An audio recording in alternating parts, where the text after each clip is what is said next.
Hello बच्चों, कैसे हो? उम्मीद करता हूँ सब ठीक होगे। तो आप सबका स्वागत है आपके अपने छोटे से यूट्यूब प्लेटफॉर्म द बायो वाला पे। और इसी क्रम में हम वीडियो को अपलोड करते रहेंगे जैसे कि आपने देखा है। और एजुकेशन से रिलेटेड वीडियो देखने के लिए हमारे चैनल को सब्सक्राइब कर दीजिए और बहुत सारे इंटरेस्टिंग वीडियो हम आप तक पहुंचाते रहेंगे, ठीक है। तो ऐसा करने के लिए सबसे पहले आपको क्या करना होगा, सब्सक्राइब वाले बटन को क्लिक करना होगा और बेल आइकन को ऑल नोटिफिकेशन पे प्रेस कर लेना होगा, जिससे कि कोई भी वीडियो हम अपलोड करें तो उसका नोटिफिकेशन सबसे पहले आप तक पहुँचे। तो चलिए वीडियो को आगे बढ़ाते हैं, समय ज़्यादा बर्बाद नहीं करेंगे। बात करेंगे बिलियन, ठीक है। क्लास 12th का पहला चैप्टर है जिसका नाम है सॉल्यूशन। उसका हमारा ये थर्ड लेक्चर होने वाला है आज। दूसरे वाले सबसे पहले लेक्चर में हमने ये जाना था कि इस वाले चैप्टर में, सॉल्यूशन वाले चैप्टर में हमें कौन कौन से टॉपिक पढ़ना है, वो वाला आप सबसे पहले देख लीजिए, जिससे कि आपको एक पता चल जाएगा हमें इस वाले चैप्टर में क्या क्या पढ़ना है। उसके बाद दूसरे वीडियो में हमने पहले टॉपिक में जो भी आपके पॉइंट्स आए हैं, जैसे विलेन क्या होता है, विलेय और विलाय क्या होता है, विलेन कितने प्रकार के होते हैं, इनका वर्गीकरण क्या है, इनके गुणधर्म, ऐसी चीज़ें हमने सेकंड वाले लेक्चर में कवर की हैं। अब हम बात करेंगे, ये आपका थर्ड लेक्चर रहने वाला है, ठीक है। लेक्चर आपका थर्ड रहने वाला है, क्लास 12th केमिस्ट्री, और चैप्टर का नाम है विलेन, ठीक है, जिसे हम सॉल्यूशन कहते हैं। तो इस वाले चैप्टर में हम बात करेंगे विलेन की सांद्रता को व्यक्त करने की विधियों के बारे में कुछ, ठीक है। तो सबसे पहले हम बात करेंगे, हेडिंग डालेंगे क्या, विलेन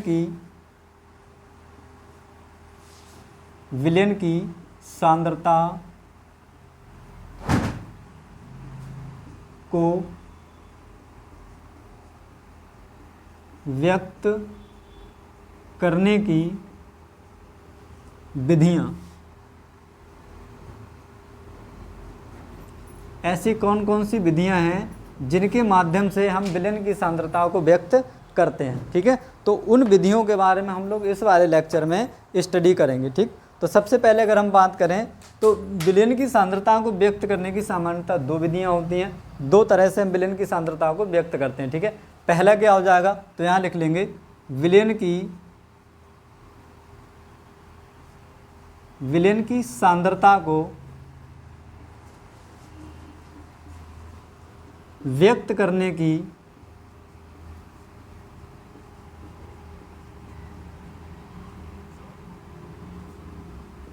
सामान्यता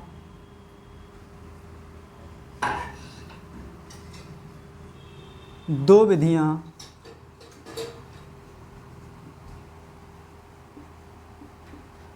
होती हैं, ठीक है। दो विधियां होती हैं, वो कौन कौन सी विधियां हैं उनके बारे में ही हमें इस वाले चैप्टर में पढ़ना है, इस वाले लेक्चर में पढ़ना है, ठीक है। फर्स्ट वन आपकी हो जाएगी भौतिक इकाइयों में विलेन की सांद्रता व्यक्त करने की विधियां, ठीक है। पहला कौन सा हो जाएगा आपका, फर्स्ट लगाएंगे भौतिक इकाइयों में विलेन की सांद्रता, ये लिख गया सांद्रता, ठीक है, व्यक्त करने की विधियां।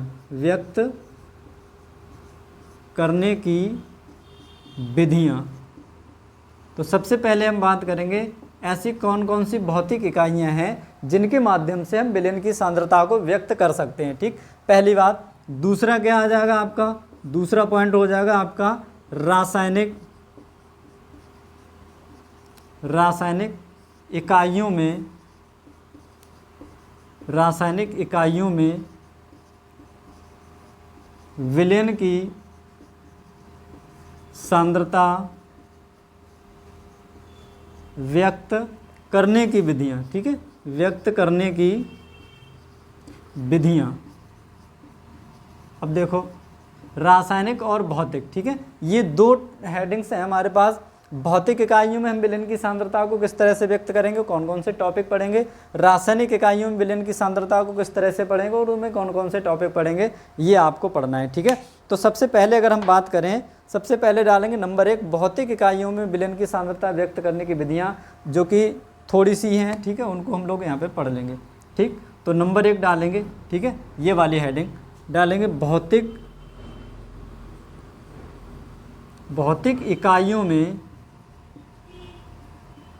भौतिक इकाइयों में विलेन की सांद्रता व्यक्त करने की विधियां, व्यक्त करने की विधियाँ। ऐसी कौन कौन सी भौतिक विधियां हैं जिनके माध्यम से हम विलयन की सांद्रता को व्यक्त करते हैं, वो हम इसमें पढ़ेंगे। ठीक है, तो वो उन विधियों के हम क्या करेंगे, एक एक करके नाम लिख लेंगे।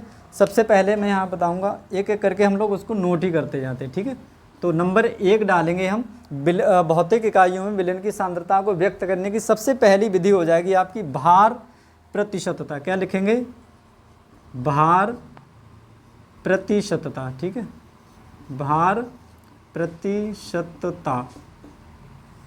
ठीक, या इसको द्रव्यमान प्रतिशतता भी कहते हैं। ठीक है, द्रव्यमान प्रतिशतता भी कहते हैं। तो ये आपको क्या करना है, याद रखना है। ठीक है, वेट बाई वेट परसेंटेज ये क्या होती है, इसके बारे में हम लोग यहाँ पर नोट करेंगे। ठीक है, हेडिंग डाल ली, इसमें लिखेंगे, देखो भार, अगर वेट बाई वेट की बात करें या भार प्रतिशतता की बात करें तो समझ लेना जो आपका विलेन है, ठीक है, जो आपका सॉल्यूशन दे रखा है, इसमें विलेय और विलायक, क्या विलेय और विलायक, ठीक है, सोल्यूट और सॉल्वेंट दोनों किस में होंगे, ये दोनों आपके ग्राम में होंगे बेटा। किस में होंगे, ये दोनों हमारे ग्राम में दे रखे होंगे। ठीक है, तो इसकी बात करेंगे भार प्रतिशतता की, तो क्या हो जाएगा आपका, यानी कि 100 ग्राम विलेन में उपस्थित विलेय पदार्थ की ग्राम में मात्रा उस विलेन की भार प्रतिशतता या द्रव्यमान प्रतिशतता कहलाती है। ठीक है, तो यही लिखेंगे, इसमें क्या लिखेंगे, 100 ग्राम विलेन में उपस्थित, 100 ग्राम विलेन में उपस्थित विलेय पदार्थ की, किसकी, विलेय पदार्थ की, विलेय पदार्थ की ग्राम में मात्रा, ग्राम में मात्रा उस विलेन की क्या कहलाएगी, उस विलेन की भार प्रतिशतता। ठीक है, क्या कहलाएगी, भार प्रतिशतता कहलाती है। ठीक, समझ आई कहानी। ये जो हमारा विलेन है, ठीक है, विलेन कितना है, 100 ग्राम का विलेन है, उसमें कितना ग्राम विलेय घुला हुआ है, वही क्या कहलाती है, उस विलेन की भार प्रतिशतता कहलाती है। ठीक है, तो फार्मूले की अगर हम इसकी बात करें, इसका फार्मूला क्या हो जाएगा, बताओ फटाफट।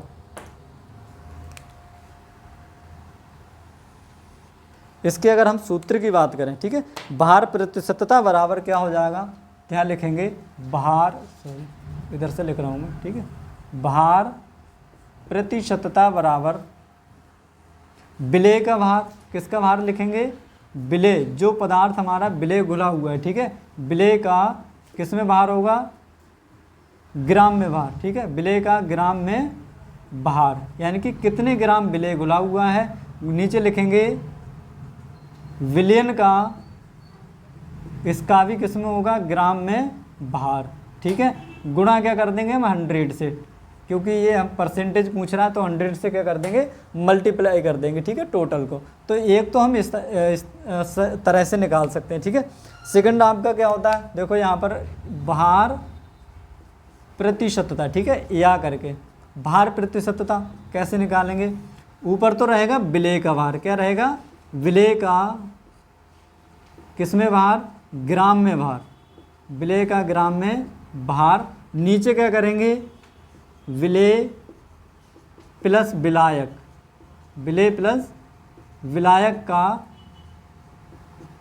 ग्राम में भार। ठीक है, ग्राम में भार, और मल्टीप्लाई कर देंगे 100 से, ये बन जाएगा आपका सेकंड फार्मूला। ठीक है, तो ये आप चाहे इस वाले से कैलकुलेट कर लो, चाहे इस वाले से कैलकुलेट कर लो, दोनों से आपका आंसर क्या आएगा, सेम ही आएगा। ठीक है, या आप क्या कर सकते हैं, देखो या थर्ड फार्मूला आपका क्या हो जाएगा, या भार प्रतिशतता बराबर क्या हो जाएगा, ठीक है, भार प्रतिशतता बराबर क्या लिखेंगे हम, विलेय का भार,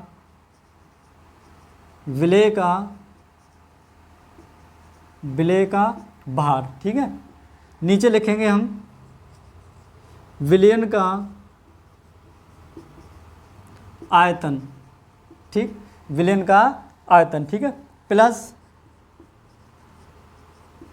विलेन का घनत्व, विलेन का घनत्व गुणा 100। एक फार्मूला आपका ये हो जाता है। तो ये आपका फर्स्ट, ये आपका सेकंड और ये आपका थर्ड, 3 फार्मूले हो गए जिनसे हम क्या कर सकते हैं, भार प्रतिशत मात्रा को निकाल सकते हैं। ठीक है, भार प्रतिशत विलयन की सांद्रता को हम भार प्रतिशतता में ज्ञात कर सकते हैं 3 फार्मूले से। ठीक है, तो ये हमारा पहला पॉइंट जिसका नाम था, क्या नाम था, भौतिक विधियों में, भौतिक इकाइयों में विलयन की सांद्रता को व्यक्त करने की पहली विधि भार प्रतिशतता। ठीक है, तो इसमें ध्यान रखना दोनों चीज़ें आपकी विलेय और विलायक किसमें होंगे, आपके ग्राम में प्रेजेंट रहेंगे। ठीक है, तो ये हमारी क्या हो जाएगी, भार प्रतिशतता हो जाएगी। ठीक है, दूसरा अगर हम बात करें सेकंड,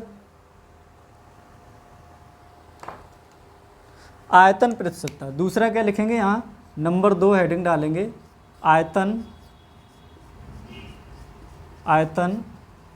प्रतिशतता। ठीक है, वॉल्यूम बाई वॉल्यूम परसेंटेज। इसमें क्या होगा, इसमें अगर हम बात करें तो इसमें आपका विलेय और विलायक, ठीक है, जो आपका सॉल्यूशन है उसमें हमारा जो विलेय होगा वो भी किस में होगा, वो भी आपका वॉल्यूम होगा, और विलयन का भी क्या, विलेय का भी क्या होगा, वॉल्यूम होगा, और विलयन का भी क्या होगा, वॉल्यूम। यानी कि ये दोनों आपके ml में रहने वाले हैं, तभी हम क्या निकालेंगे, उस विलयन की आयतन प्रतिशतता निकालेंगे। ठीक है, क्या निकालेंगे, उस विलयन की आयतन प्रतिशतता। तो इसमें किस तरह से लिखेंगे, देखो थोड़ा सा क्या लिखेंगे, 100 ml। ठीक है, 100 ml विलयन में, 100 ml विलयन में उपस्थित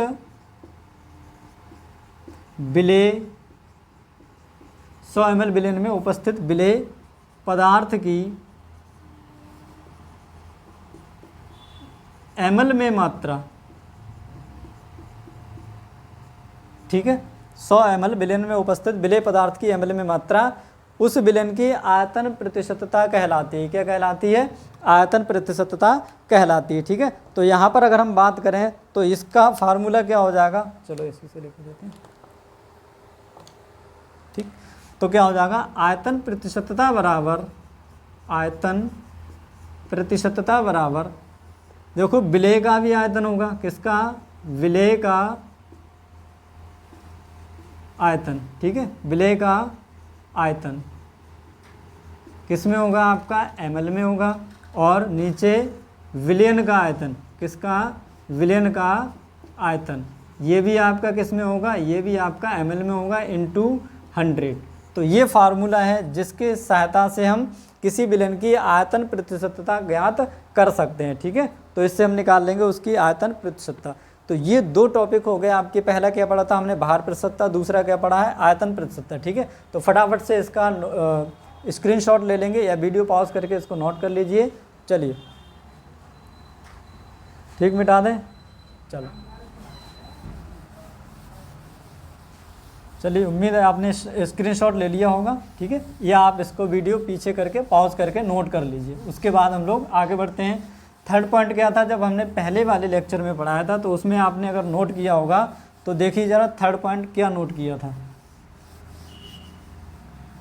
और वो ये हेडिंग डालनी है आपको। ठीक है, पहला पढ़ लिया हमने और दूसरा 2 पॉइंट पढ़ लिए हैं। थर्ड पॉइंट डालेंगे, क्या हो जाएगा, ये हो गया आपका विधियाँ।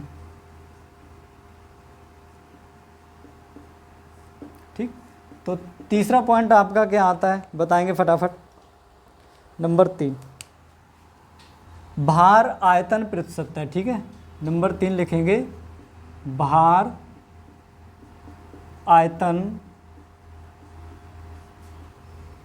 प्रतिशतता। ठीक है, भार आयतन, वेट बाई वॉल्यूम परसेंटेज।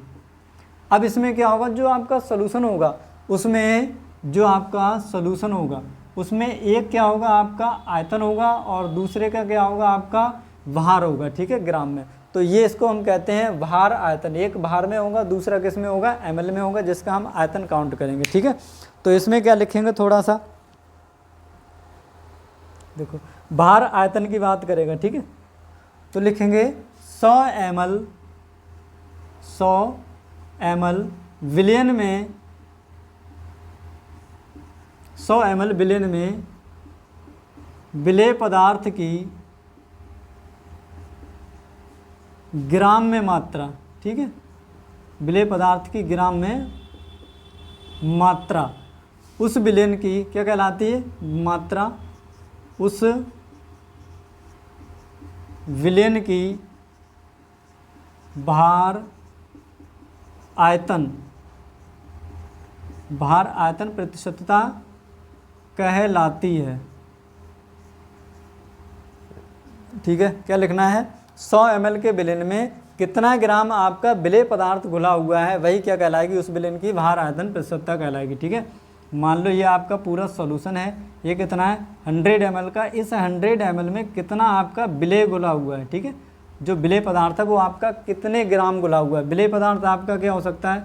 आप शुगर ले लो, आप साल्ट ले लो, कुछ भी आपका होगा, वो कितने ग्राम घुला होगा 100 ml के विलयन में, वही क्या कहलाएगी? उस विलयन की क्या कहलाएगी? भार आयतन प्रतिशतता कहलाएगी। ठीक है, अगर हम इसकी बात करें, इसका फार्मूला क्या हो जाएगा? विलेय का द्रव्यमान, तो यहाँ लिखेंगे भार आयतन प्रतिशतता बराबर विलेय का द्रव्यमान, विलेय का भार लिख दो ग्राम में, ठीक है, या द्रव्यमान लिख दो, बटे विलयन का आयतन, किसका? विलयन का आयतन, ठीक, गुणा 100। ये 100 से मल्टीप्लाई सब में जरूर करना, जहाँ परसेंटेज का साइन लगा हो वहाँ पे। ठीक है, तो ये क्या हो जाएगा? हमारा भार आयतन प्रतिशतता हो जाएगी। यहाँ से हम निकाल लेंगे भार आयतन प्रतिशतता को। ठीक है, अब एक पॉइंट और आता है आपका, 4th पॉइंट। ठीक है, नंबर 4, वो आपका क्या होता है? पीपीएम में सांद्रता। ठीक है, किसमें? पीपीएम में सांद्रता। ठीक, पीपीएम इसको कहते हैं पार्ट्स पर मिलियन। ठीक है, क्या कहते हैं? पार्ट्स पर मिलियन में सांद्रता। ठीक है, तो लिख लो पार्ट्स पर मिलियन, यानी कि 1 मिलियन में किसी विलेय पदार्थ के कितने भाग घुले हुए हैं, उसी को हम क्या कहते हैं? पीपीएम में सांद्रता।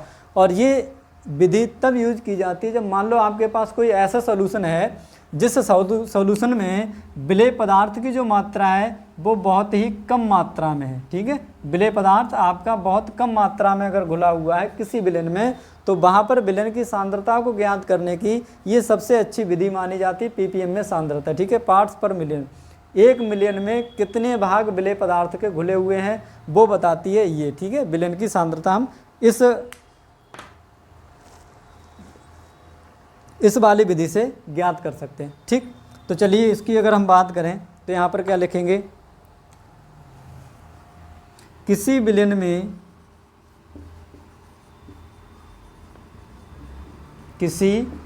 में कोई विलेय पदार्थ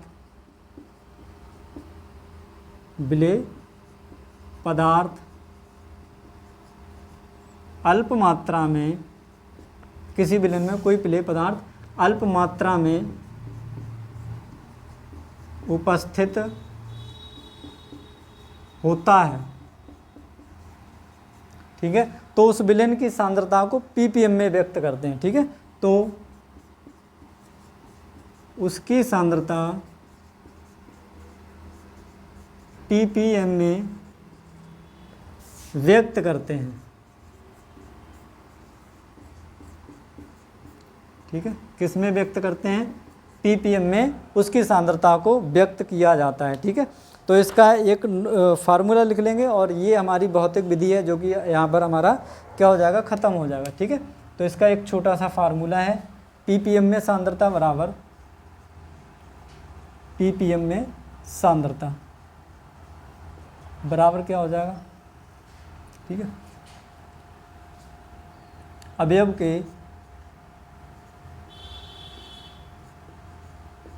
के भागों की संख्या,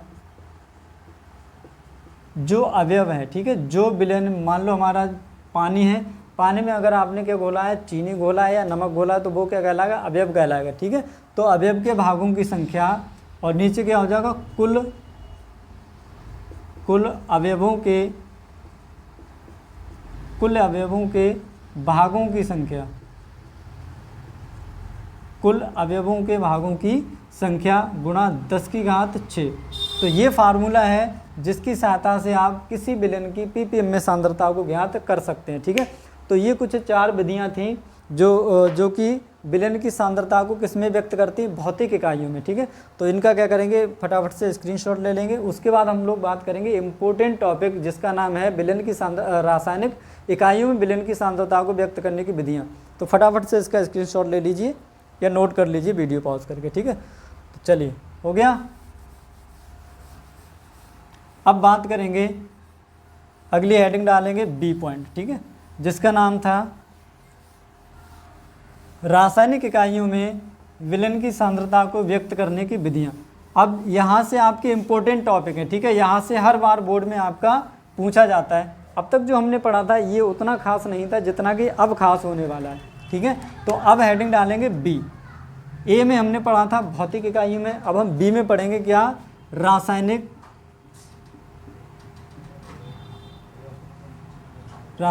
इकाइयों में विलयन की सांद्रता, रासायनिक इकाइयों में विलयन की सांद्रता को व्यक्त करने की विधियाँ, व्यक्त करने की विधियाँ, ठीक है।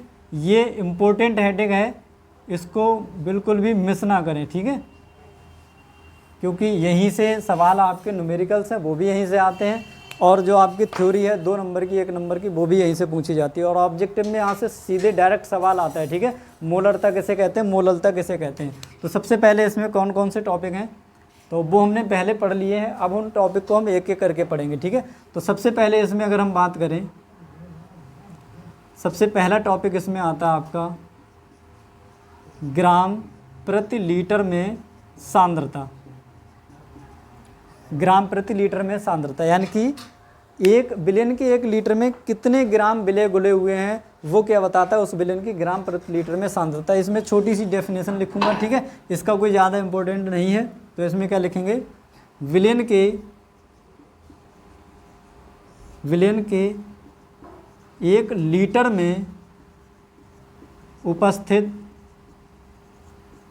विलयन के 1 लीटर में उपस्थित विलेय पदार्थ की ग्राम में मात्रा, ठीक है, विलेय पदार्थ की ग्राम में मात्रा उस विलयन की ग्राम प्रति लीटर में सांद्रता कहलाती है। तो फटाक से इसका एक हम फार्मूला लिख लेंगे, ग्राम पर लीटर में सांद्रता। इसको निकालने के लिए आपके पास क्या होना चाहिए, विलेय का भार यानी कि कितने ग्राम आपका विलेय पदार्थ उसमें घुला हुआ है ये आपको पता होना चाहिए, बटे नीचे क्या आ जाएगा, विलयन का आयतन, और ये आयतन किस में रहेगा, विलयन का आयतन लीटर में रहने वाला, भाई किस में रहेगा, लीटर में, ठीक है। तो यहाँ से हम क्या करेंगे, ग्राम प्रति लीटर में किसी विलयन की सांद्रता को कैलकुलेट आसानी से कर सकते हैं, ठीक है। तो ये होगी हमारी फर्स्ट विधि, ठीक है, केमिकल रासायनिक वाली, ठीक है। अच्छा, उसके बाद दूसरा पॉइंट आपका आ जाता है, दूसरे पॉइंट में हम पढ़ेंगे, अब यहाँ से इम्पोर्टेंट है, ठीक है, इन सब पे इम्पोर्टेंट डाल लेंगे क्योंकि यही टॉपिक हैं, विलयन के यही टॉपिक हैं जो छोटे नंबरों में पूछे जाते हैं, और बकाया ये जो टॉपिक हम इसमें पढ़ेंगे यहीं से आपके न्यूमेरिकल आते हैं हर साल, ठीक है। और कहाँ से क्या क्या आता है, इंपॉर्टेंट टॉपिक सब हम आपको बताते चलेंगे। तो सबसे पहले मोलरता, मोल प्रवाह, ये 3 टॉपिक ऐसे हैं जिनसे आपका डायरेक्टली या तो ऑब्जेक्ट में पूछ लेगा या फिर आपसे न्यूमेरिकल पूछ लेगा, ठीक है। तो सबसे पहले हेडिंग लगाएंगे क्या, मोलरता, क्या डालेंगे यहाँ पर, मोलरता,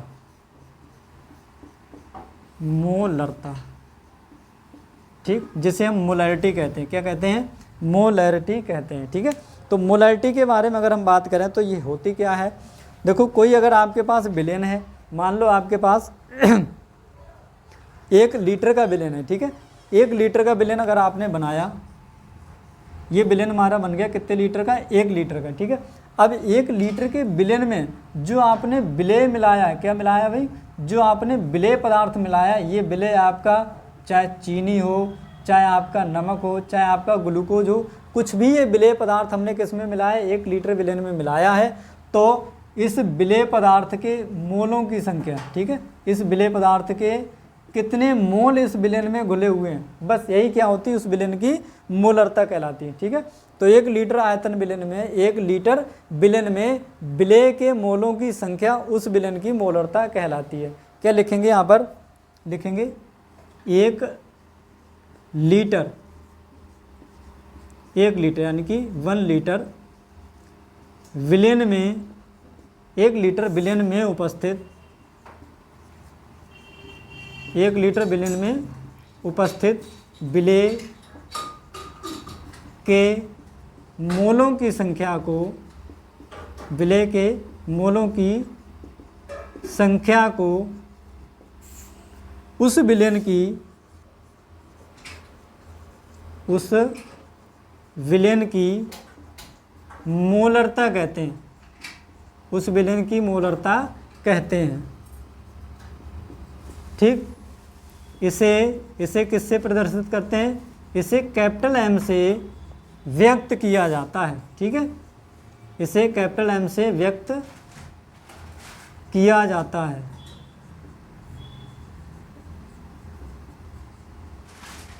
ठीक, इसको हम किससे लिखते हैं, कैपिटल एम से इसको हम व्यक्त करते हैं। ठीक है, और अगर हम इसके मात्रक की बात करें तो इसका मात्रक क्या हो जाता है, मात्रक यहाँ लिख लेंगे इसका मात्रक। ठीक है, मात्रक क्या हो जाएगा, देखो मोल प्रति लीटर, यानी कि 1 लीटर में कितने मोल हैं, तो यहीं से हो जाएगा उसका मोल प्रति लीटर। ठीक है, या इसको लिखेंगे हम मोल इनटू लीटर इनवर्स, तो ये क्या हो जाएगा, इसका मात्रक हो जाएगा किसका, मोलरता का। ठीक है, और इसको हम कैपिटल एम से व्यक्त करते हैं। ठीक है, और साथ ही साथ बताएंगे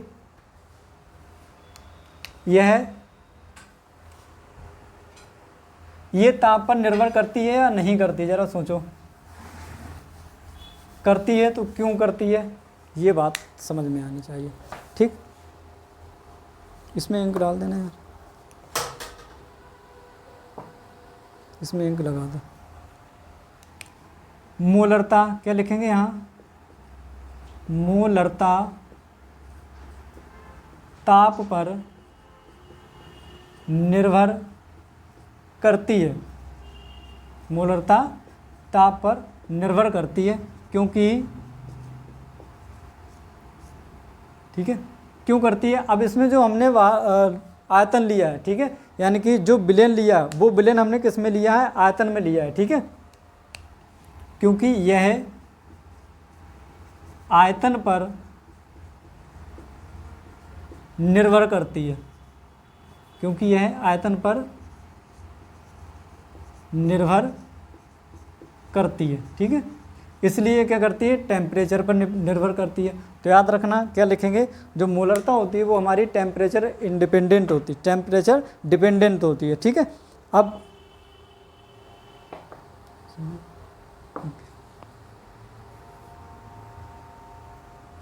चलो यहाँ से अगर हम बात करें थोड़ी सी इसके फार्मूले की, ठीक है, तो मोलरता बराबर मोलरता, इसको हम किससे लिखते हैं, कैपिटल एम से लिखते हैं। ठीक है, तो मोलरता बराबर, अभी हमने क्या पढ़ा था, हमने लिखा है, क्या लिखा है, 1 लीटर विलेन में उपस्थित विलेय के मोलों की संख्या। तो ऊपर क्या लिखेंगे, विलेय के मोल, नीचे क्या हो जाएगा, विलेन का आयतन, विलेन का आयतन किस में रहेगा, लीटर में भाई। ठीक है, विलेन का आयतन किस में रहेगा, लीटर में रहेगा। ठीक, अब देखो, अब यहाँ से बात करें, देखो विलेन का आयतन लीटर में, तो विलेन का आयतन अगर आपको ml में दे रखा हो तो भी लीटर में कन्वर्ट करना है, लीटर में दे रखा हो तो डायरेक्ट लीटर में रख देना। ठीक है, वो डिपेंड करता है आपको किस तरह से सवाल करने हैं। मोलों की संख्या की अगर हम बात करें, विलेय के मोल, ठीक है, किसी चीज़ के अगर हम मान लो आपको विलेय के मोल निकालने हैं, ठीक है, विलेय के मोल अगर आपको निकालने हैं या किसी भी चीज़ के मोल आपको निकालने हैं, चूँकि विलेय के मोल बराबर जिस चीज़ के मोल निकालेंगे उसका ग्राम में भार और उसी का अणुभार। ठीक है, तो ऊपर क्या हो जाएगा, विलेय का ग्राम में भार, विलेय का ग्राम में भार, ठीक, बटे क्या हो जाएगा, बटे विलेय का अणुभार, जिसका आपने मोल निकालना है, उसका भार और उसी का अणुभार। ठीक है, उसका भार बटे उसका अणुभार। तो ये आपका यहाँ से यहाँ तक का हो जाएगा। ठीक, ये जिसके आपने मोल निकालने हैं, उसके मोल निकालने के लिए उसी का ग्राम में भार बटे उसी का अणुभार। अब क्या करना है, ये मोल वाला टर्म इतना वाला उठा के इसकी जगह पे रख देंगे तो हमें क्या मिलेगा, कैपिटल M इक्वल टू क्या मिल जाएगा आपको, कैपिटल M इक्वल टू ये वाला टर्म उठा के इसकी जगह पे रखना है। तो ऊपर क्या आ जाएगा, विलेय का ग्राम में भार, नीचे अणुभार आ जाएगा, विलेय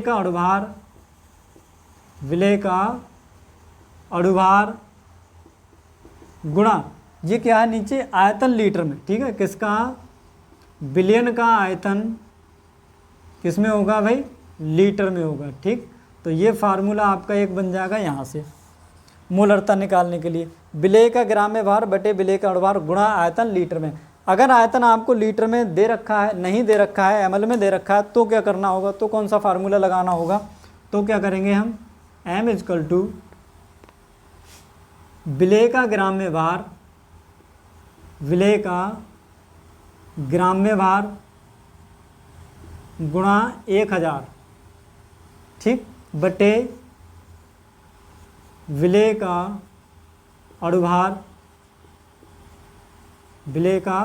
गुणा आयतन लीटर में। ये आयतन किसका होगा, बिलियन का। ठीक है, तो हम इस वाले फार्मूले की सहायता से क्या करेंगे, मोलरता को कैलकुलेट कर पाएंगे आसानी से। ठीक है, समझ आई बात इतनी, मोलरता हम किस तरह से निकाल पाएंगे। अच्छा, तो ये हो गया आपका मोलरता। इम्पोर्टेंट है, मोलरता होती क्या है, मात्रक क्या है इसका, इसको हम किस तरह से कैलकुलेट करेंगे। मोलरता बराबर क्या होता है, विलेय के मोलों की संख्या बटे विलेन का आयतन किस में दे रखा होगा, इसमें लीटर में दे रखा होगा।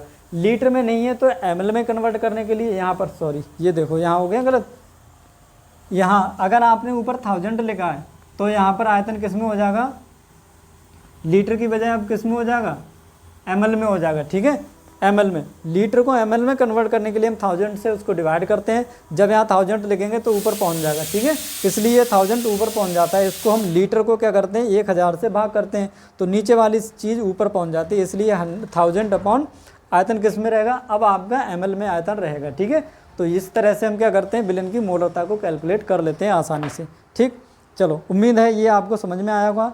इससे रिलेटेड, ठीक है, मोलरता है, मोललता है, मोल प्रवाह, इससे रिलेटेड अगले वीडियो में जितने भी इंपॉर्टेंट आपके न्यूमेरिकल हो सकते हैं वो सब हम लोग यहाँ पर एक एक करके डिस्कस करेंगे। ठीक है, अब बात करेंगे हम मोललता की। ठीक है, तो मिटा दें, फटाफट से स्क्रीनशॉट लेंगे या वीडियो पॉज करके आप नोट कर लेंगे। ठीक है, तो चलिए मिटाता हूँ मैं।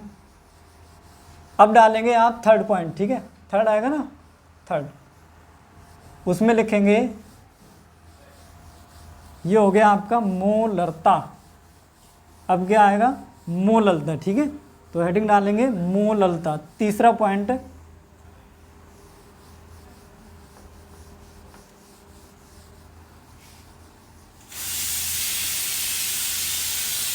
मोललता, थर्ड पॉइंट डालेंगे यहाँ पर मोललता, मोललता। ठीक, इसको हम स्मॉल m से लिखते हैं, मोललता। अब देखो मोललता क्या होती है, मोललता में क्या होगा, कोई खास नहीं होगा, केवल आपको क्या करना है, विलायक लेना है। ठीक है, क्या करना है, मान लो सपोज ये आपका विलेन है, विलेन है, इसमें आपका विलायक क्या है, विलायक, विलायक सबसे अच्छा विलायक क्या माना जाता है, जल माना जाता है। ठीक है, तो विलायक कितना लेना है हमें, 1 किलोग्राम, कितना लेना है, 1 किलोग्राम। ठीक है, 1 किलोग्राम विलायक में कितने विलेय, आपके कितने विलेय के मोलों की संख्या है। ठीक है, तो वही क्या कहलाती है, उस विलेन की मोललता कहलाती है। ठीक है, यानी कि 1 किलोग्राम विलायक में विलेय पदार्थ के मोलों की संख्या को ही उस विलेन की मोललता कहते हैं। तो विलायक कितना लेना है, 1 किलोग्राम लेना है, उसमें कितने विलेय पदार्थ के मोल मिले हुए हैं, वही क्या कहलाती है, उस विलेन की मोललता कहलाती है। ठीक है, तो यही लिखना है, इसमें कुछ विशेष नहीं लिखना है। तो चलिए फटाफट से लिखेंगे क्या, 1 किलोग्राम विलायक में क्या लिखेंगे यहाँ मोललता में लिखेंगे 1 किलोग्राम विलायक में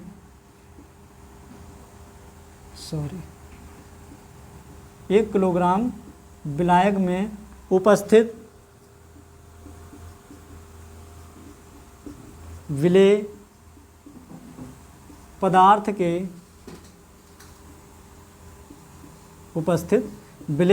के मोलों की संख्या को उस विलयन की मोललता कहते हैं। क्या कहते हैं?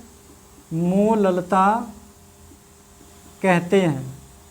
ठीक, यानी कि 1 किलोग्राम विलायक में किसी विलेय पदार्थ के कितने मोल घुले हुए हैं उसे ही हम उस विलयन की मोललता कहते हैं। और इसको किससे व्यक्त करते हैं? इसे स्मॉल m से व्यक्त किया जाता है। किससे व्यक्त किया जाता है? इसे स्मॉल m से व्यक्त किया जाता है। अब देखो यहाँ पर जो हमने विलेय का भार लिया है वो किसमें? kg में। ठीक है, यानी कि द्रव्यमान के अनुसार यहाँ पर लिया गया है। तो कहेंगे ये जो हमारी मोललता होती है ताप पर निर्भर नहीं करती है। तो क्या लिखेंगे? यह ताप पर निर्भर नहीं करती है। ठीक है, वजह क्या है? क्योंकि इसका जो आयतन है वो लीटर में ना लेकर, आयतन में ना लेकर हमने किस में लिया है?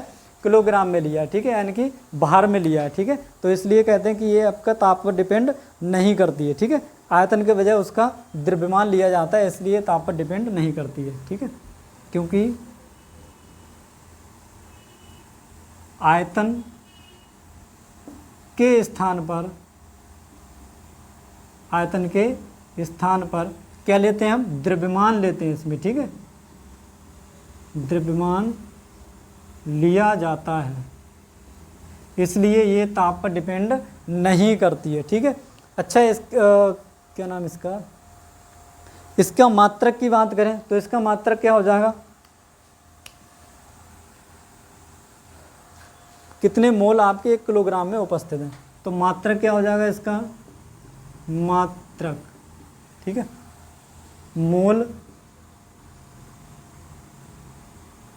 मोल प्रति केजी, या करके लिखेंगे मोल इंटू किलोग्राम इनवर्स। ठीक है, तो ये क्या हो जाएगा? इसका मात्रक हो जाएगा। ठीक, अब हम बात करेंगे इसके फार्मूले की, यानी कि किस तरह से हम इसका फार्मूला लिखते हैं। ठीक है,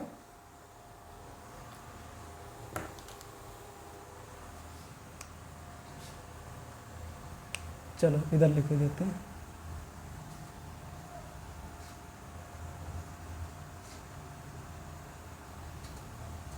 मोलरता क्या है? तो मोलरता का फार्मूला क्या हो जाएगा? मोलरता नहीं, मोललता है। ठीक है, मोललता, इसको हम स्मॉल m से लिखते हैं। ठीक है, अब स्मॉल m से ही लिखा जाएगा। ठीक है, तो याद रखना। तो मोललता की अगर हम बात करें तो इसका फार्मूला क्या हो जाएगा? विलेय के मोल, क्या लिखेंगे? विलेय के मोल बटे विलायक का द्रव्यमान किसमें होगा? किलोग्राम में होगा।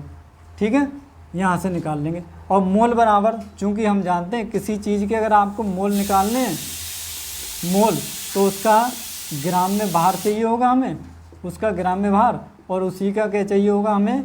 अणुभार। ठीक, तो ये टर्म उठाकर हम इसकी जगह पे रख देंगे और हमें क्या मिल जाएगा? देखो, यहाँ से मिलने वाली चीज़ होगी हमें स्मॉल m, यानी कि मोललता बराबर, इसको उठा के यहाँ रख देंगे। ठीक है, विलेय का ग्राम में भार, विलेय का ग्राम में भार बटे विलेय का अणुभार गुणे में क्या होगा? द्रव्यमान, विलायक का द्रव्यमान। किसका? विलायक। ठीक है, विलायक का द्रव्यमान किसमें है? ये किलोग्राम में। तो दूसरा फार्मूला आपका ये यहाँ से आपका मिल जाएगा। ठीक है, तो इसकी सहायता से हम क्या कर सकते हैं, मोललता को निकाल सकते हैं। अब देखो द्रव्यमान अगर आपको किलोग्राम में ना दे रखा हो, ग्राम में दे रखा हो, या आपको ग्राम में कन्वर्ट करना हो, तो क्या फार्मूला यही बन जाएगा, तो ये बन जाएगा स्मॉल m इक्वल टू ये विलेय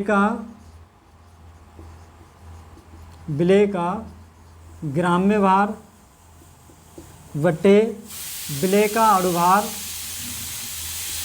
गुणा विलायक का द्रव्यमान। किसका होगा यहाँ, विलायक। अगर पूरा विलयन दे रखा है तो उसमें से पहले आपको विलायक का निकालना है। ठीक है, विलायक का द्रव्यमान किसमें, अगर आपको ग्राम में लिखना है तो ऊपर क्या करेंगे आप 1000 से मल्टीप्लाई कर देंगे। ठीक है, तो ये आपका बन जाएगा। ठीक है, अगर द्रव्यमान आपको ग्राम में लेना है तो आपका ये वाला फार्मूला बन जाएगा। ठीक है, ये लिखा है ग्राम में, द्रव्यमान ग्राम में। तो ऐसा करने के लिए आप ऊपर 1000 से मल्टीप्लाई कर देंगे और नीचे जो बाहर दे रखा होगा विलायक का उसको ग्राम में हम लिख लेंगे। ठीक है, तो इसकी सहायता से भी हम विलयन की मोललता को निकाल सकते हैं। ये 2-3 फार्मूले हैं, तो देख लेना। मोललता बराबर क्या होता है, विलेय के मोल बटे विलायक का द्रव्यमान। ठीक है, इसमें किसका होगा, विलायक का होगा, विलायक का द्रव्यमान। मोल बराबर क्या होता है, किसी चीज़ के अगर आपको मोल निकालने हैं तो उसका ग्राम में भार और उसी का क्या लेते हैं, अणुभार लेते हैं। ठीक है, तो इसकी ये जो मोल टर्म है इसको हम यहाँ उठा के रख देंगे तो ग्राम में भार ऊपर आ जाएगा और ये अणुभार नीचे आ जाएगा। गुणा में क्या लिखा हुआ, द्रव्यमान। ठीक है, कि इसका विलायक का द्रव्यमान किलोग्राम में। अगर मान लो किलोग्राम में नहीं दे रखा है या ग्राम में आपको कन्वर्ट करके निकालना है तो फार्मूला क्या लगाएंगे, मोललता बराबर विलेय का ग्राम में भार इंटू में क्या कर देंगे 1000। अगर हम इस किलोग्राम को ग्राम में कन्वर्ट करेंगे तो इस किलोग्राम को 1000 से डिवाइड करेंगे। जब डिवाइड करेंगे तो 1000 हमारा ऊपर पहुंच जाएगा। ठीक है, तो इसलिए 1000 हमारा ऊपर आ जाता है। नीचे क्या आ जाएगा, विलायक का द्रव्यमान किस में आ जाएगा, अब ग्राम में आ जाएगा। ठीक है, तो ये तो थी थर्ड पॉइंट आपका मोललता वाला। ठीक है, फटाफट से इसका स्क्रीनशॉट लीजिए या आप वीडियो को पॉज करके इसे नोट कर लेंगे। ठीक है, तो चलिए मिटाता हूँ। एक फोर्थ और लास्ट हेडिंग है आपकी सबसे ज़्यादा इंपॉर्टेंट। ठीक है, ये तीनों आपके टॉपिक, तीनों आपके पॉइंट्स बहुत ही ज़्यादा इंपॉर्टेंट हैं। ठीक है, बोर्ड एग्जाम की दृष्टि से। और ये जो फाइनल वाला है, लास्ट वाला है, ये तो सबसे ज़्यादा इंपॉर्टेंट है। ठीक है, क्योंकि यहाँ से हर साल आपका ऑब्जेक्टिव में या आपका न्यूमेरिकल में, ठीक है, क्वेश्चन हर साल पूछा जाता है। तो फोर्थ पॉइंट क्या लिखेंगे आप, यहाँ पर डालेंगे फोर्थ पॉइंट मोल प्रभाज। ठीक है, मोल प्रभाज, या इसको मोल अंश भी कहते हैं। क्या कहते हैं, मोल अंश भी इसको हम लोग कहते हैं। ठीक है, अभी देखो मोल प्रभाज या मोल अंश क्या होता है किसी विलयन का। तो सबसे पहले अगर मैं यहाँ पर थोड़ा सा बताना चाहूँ मोल प्रभाज और मोल अंश के बारे में, तो ये मोल प्रभाज और मोल अंश किसी पर्टिकुलर यानी कि किसी एक अवयव का काउंट किया जाता है या किसी एक अवयव का हम पहले निकालते हैं। सपोज दैट इसमें आपका एक नमक है। ठीक है, क्या है, नमक है, दूसरा आपका जल है। तो यहाँ दो चीज़ों से मिलकर ये जो हमारा विलयन बना है, क्या बना है, ये विलयन बना है। ठीक है, तो पहले हम डायरेक्ट विलयन के मोल प्रभाज नहीं निकाल पाएंगे, प्रत्येक घटक के मोल प्रभाज निकालते हैं। उन घटकों के मोल प्रभाज को हम क्या करते हैं, जोड़ देते हैं, तब जाके विलयन का मोल प्रभाज हमें ज्ञात होता है। ठीक है, या एक के निकाल लिए तो दूसरे के एक में से घटा देते हैं, वो कहानी हम आगे समझेंगे। तो किसी एक पर्टिकुलर अवयव के मोल प्रभाज निकाले जाते हैं, फिर पर्टिकुलर अवयव के मोल प्रभाज निकाले जाते हैं, यानी कि जितने अवयव विलयन में उपस्थित हैं उन सभी अवयवों के मोल प्रभाज एक एक करके काउंट करते हैं, उसके बाद उनको ऐड कर देते हैं तो विलयन का मोल प्रभाज मिल जाता है। अब बात करते हैं ये होता क्या है। ठीक है, मोल प्रभाज आपका क्या होता है, देखो ये जो हमारा विलयन है, ठीक है, ये विलयन है। मान लो ये विलयन हमारा दो चीज़ों से मिलकर बना हुआ है, एक और दो। एक क्या है हमारा नमक, दूसरा क्या है हमारा जल। तो क्या करेंगे, सबसे पहले विलयन में मान लो अगर आपको नमक के मोल प्रभाज निकालनी है। ठीक है, क्या निकालना है, मैं यहाँ पर रफली बता रहा हूँ। मोल प्रभाज किसके, नमक के अगर आपको निकालने हैं। ठीक है, तो नमक के मोल प्रभाज निकालने हैं तो क्या करेंगे, नमक के मोल बटे कुल मोल। ठीक है, क्या, नमक के मोल बटे कुल मोल। ठीक, अगर अब विलयन के निकालने हैं, किसके निकालने हैं, मोल प्रभाज विलयन। अगर हमें विलयन का मोल प्रभाज निकालना है तो किसी एक अवयव के मोल प्रभाज नहीं, विलयन का मोल प्रभाज अगर आपको निकालना है, ठीक है, तो विलयन में उपस्थित किसी एक विलयन का मोल प्रभाव निकालना, तो हम क्या करेंगे, सबके विलय और विलायक के जोड़ देंगे। ठीक है, विलय प्लस विलायक, इन सबके मोलों को हम क्या करेंगे, मोल प्रभाव को क्या करेंगे, जोड़ देंगे, तो विलयन का मोल प्रभाव हमें मिल जाएगा। ठीक है, अच्छा डेफिनेशन में लिखेंगे तो आपको और अच्छे से क्लियर हो जाएगा। देखो क्या लिखेंगे डेफिनेशन में,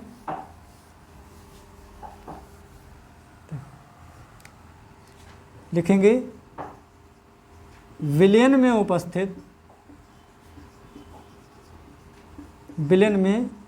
उपस्थित किसी विशेष घटक, और ये विशेष घटक क्या हो गए, जैसे दो घटक हैं अगर आप उसमें चीनी और पानी, तो चीनी अलग अपना विशेष घटक हो गया, पानी एक अलग हो गया। ठीक है, तो विलयन में उपस्थित किसी विशेष घटक के मोल तथा विलयन में उपस्थित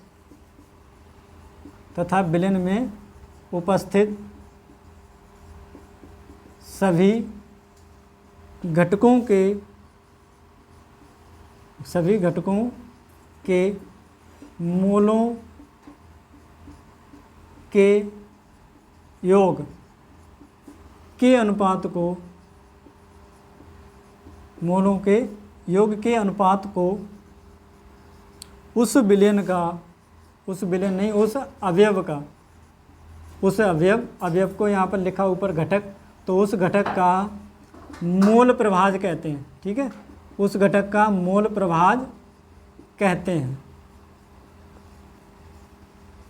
ठीक है, मान लो अगर विलयन में दो आपके घटक हैं, चीनी और पानी, तो चीनी के घटक, ठीक है, क्या हो जाएगा, किसी विशेष घटक, मान लो चीनी विशेष घटक है, तो चीनी के मोल तथा उस विलयन में दो चीज़ें हैं, तो दोनों चीज़ों के मोलों का योग, इन दोनों का अनुपाती क्या कहलाएगा, उस विलयन का मोल प्रभाज कहलाएगा। ठीक है, जैसे मान लो ये हमारा क्या है, चीनी के मोल बटे चीनी प्लस पानी के मोल। ठीक है, तो इन दोनों के मोल क्या निकालेगा, ये चीनी के मोल प्रभाज, चीनी के मोल प्रभाज निकालेंगे तो चीनी के मोल बटे सब मोल। अगर नमक के मोल प्रभाज निकालने तो नमक के मोल ऊपर बटे विलयन में जितने भी चीज़ें हैं उन सभी के मोलों को नीचे हम योग करके क्या कर देंगे, डिवाइड कर देंगे, और हमें मिल जाएगा उस विलयन का मोल प्रभाज। ठीक है, उस अवयव का मोल प्रभाज। ठीक है, विलयन का मोल प्रभाज निकालने के लिए हम सबके मोल प्रभाजों को क्या कर देते हैं, ऐड कर देते हैं। ठीक, तो ये तो थी डेफिनेशन, समझ में आ गई होगी। अच्छा, अब मान लो अगर आपको किसी अवयव के मोल प्रभाज यानी कि विलय के मोल प्रभाज निकालने हैं। ठीक है, इसका मात्रक नहीं होता है, इसका कोई मात्रक नहीं होता है। ठीक है, ये यूनिटलेस क्वांटिटी है आपकी।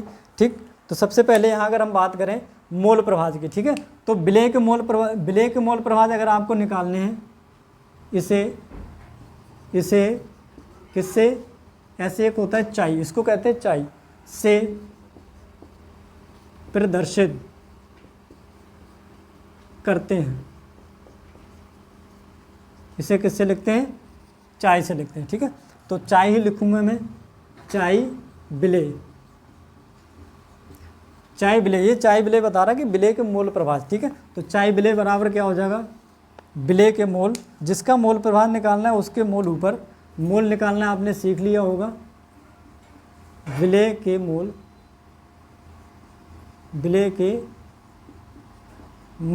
ठीक है, बटे विलय प्लस विलायक के मोल। फिर विलयन में जो भी चीज़ें हैं उन सभी के मोलों को ऐड कर देंगे और क्या कर देंगे, उसको डिवाइड कर देंगे, क्या मिल जाएगा हमें, विलय के मोल प्रभाज मिल जाएगा। ठीक है, इसी तरह से अगर हम बात करें विलायक के मोल प्रभाज की, ठीक है, किसकी, विलायक के मोल प्रभाज की, तो वहाँ पर क्या हो जाएगा, लिखेंगे चाई विलायक बराबर क्या हो जाएगा, जो यहाँ लिखा होगा उसके मोल ऊपर रहेंगे। ठीक है, तो क्या आ जाएगा, विलायक के मोल और नीचे क्या हो जाएगा, विलय प्लस विलायक। ठीक है, विलेय प्लस विलायक के मोल,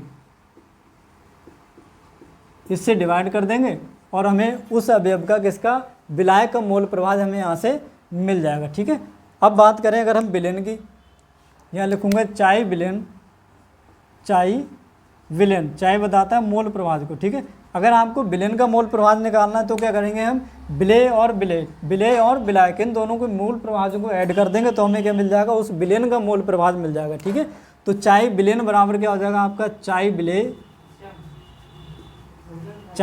प्लस चाय विलायक।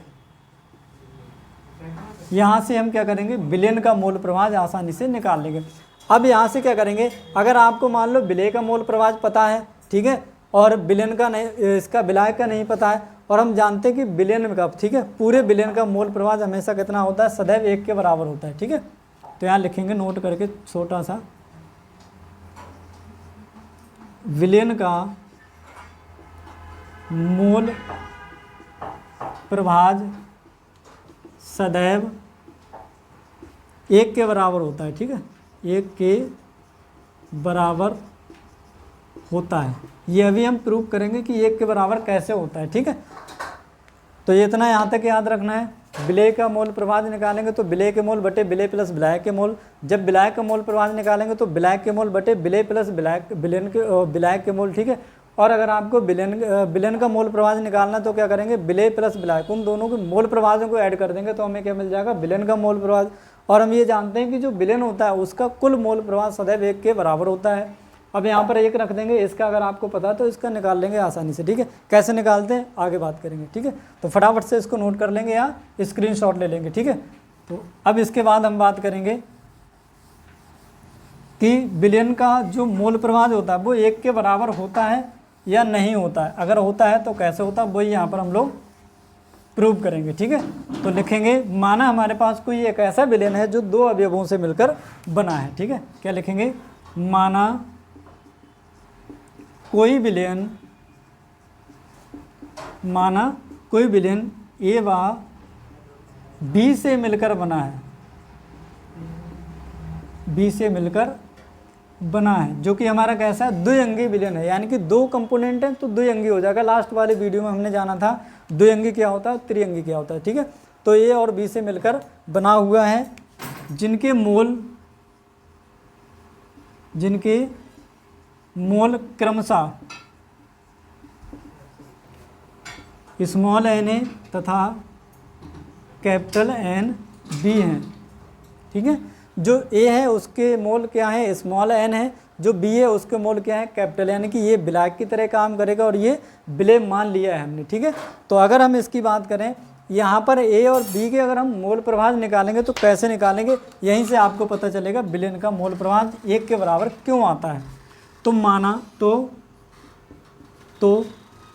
चाय ए, अगर हम ए के मोल प्रवाह निकालेंगे, ठीक है, तो क्या हो जाएगा, ए के मोल प्रवाह निकालेंगे तो ए का मोल तो एन ए, ठीक है, और बटे कुल मोल क्या है आपका, small N A plus capital N V. ठीक, तो ये हो गया हमारा 1 के लिए। ठीक है, नाम इसको 1 दे देंगे। दूसरा अगर हम बी की बात करें, चाय बी, तो चाय बी निकालेंगे तो इसमें क्या करेंगे हम, capital N V upon small N A plus capital N B, इसको हम नाम दे देंगे 2। ठीक है, अब क्या करेंगे, एक अवयव ये है, एक अवयव ये दोनों अवयव विलेन के हैं। अगर हम इन दोनों को जोड़ देंगे इसकी तरह से, ठीक है, इस तरह से अगर हम इन दोनों को जोड़ देंगे तो हमें क्या मिलेगा, विलेन का मोल प्रवाह मिलता है। तो चलिए यहाँ पर बात करें, चाय विलेन, क्या लिखेंगे, चाय विलेन बराबर क्या हो जाएगा आपका, चाय ए प्लस चाय बी, चाय ए प्लस चाय बी। ठीक, अब यहाँ चाय ए का मान और चाय बी की वैल्यू यहाँ से उठाकर हम यहाँ पर रख देंगे, तो वो हम लोग यहाँ पर रखेंगे। ठीक है, और आप भी रखेंगे फटाफट और देखेंगे क्या आ रहा है। ठीक है, और बताएंगे। अगर मुझसे पहले आ गया तो आप कमेंट में बताएंगे सर जी मैंने आपसे पहले कैलकुलेट कर लिया था। ठीक है, तो आप कर सकते हो। अच्छा, अब ये हम उठा के यहाँ लाते हैं और उनकी वैल्यू रख के देखते हैं क्या 1 के बराबर आ रहा है। तो चाय विलेन बराबर ए की वैल्यू यहाँ से रख दो, क्या, small N A upon small N A plus capital N B plus N X B की वैल्यू यहाँ से ये वैल्यू उठा के रख दो, क्या आ जाएगी capital N B upon small N A plus capital N B. ठीक, एलसीएम ले लो इनका, चाई बिलियन बराबर एलसीएम क्या आ जाएगा, सेम आ जाएगा small N A plus capital N B. अब देखो इसका डिवाइड इसमें करेंगे तो ये कट जाएगा, केवल क्या बचेगा एन बी बचेगा ना ऊपर, एन कैपिटल एन बी बचेगा ऊपर। ठीक, अब इसका डिवाइड इसमें करेंगे तो कैपिटल बी बच जाएगा, कैपिटल बी से कैपिटल बी कट जाएगा। ठीक है, क्या बचेगा स्मॉल एन ए बचेगा प्लस स्मॉल एन ए। ठीक, अब ये दोनों आपस में एक दूसरे से कैंसिल आउट हो जाएंगे, इससे ये कट जाएगा, इससे ये कट जाएगा, तो मतलब एक बच जाएगा। ठीक है, तो क्या लिखेंगे चाई बिलियन बराबर 1, यानी कि एक्स ए प्लस एक्स बी बराबर क्या आ जाएगा आपका 1, एक्स ए प्लस एक्स बी बराबर 1 के बराबर आ गया। ठीक है, अतः इससे पता चलता है कि जो हमारा बिलियन है उसका मान सदैव 1 के बराबर होता है। ठीक है, तो बस इतना सा था ये, और इसमें एक छोटा सा पॉइंट और रह गया है जिसे नॉर्मलता कहते हैं। ठीक है, उसका ज़्यादा इतना इम्पोर्टेंट नहीं है। ठीक है, तो ये बस इतना ही हम लोगों ने आज कवर किया है। इसके आगे का जो भी पोर्शन है वो हम कंटिन्यू रखेंगे अगले वीडियो में। तो उम्मीद करता हूँ आपको समझ में आया होगा। इसी तरह की एजुकेशन से रिलेटेड और भी इंटरेस्टिंग वीडियो देखने के लिए आप हमारे चैनल को सब्सक्राइब कर दें, और आप अब तक इस YouTube फैमिली का एक हिस्सा नहीं बने हैं तो पहले चैनल को सब्सक्राइब कीजिए, जिससे कि आप इस YouTube फैमिली का एक हिस्सा बन जाएंगे। ठीक है, तो मिलते हैं अगले वीडियो में, तब तक के लिए थैंक यू, धन्यवाद।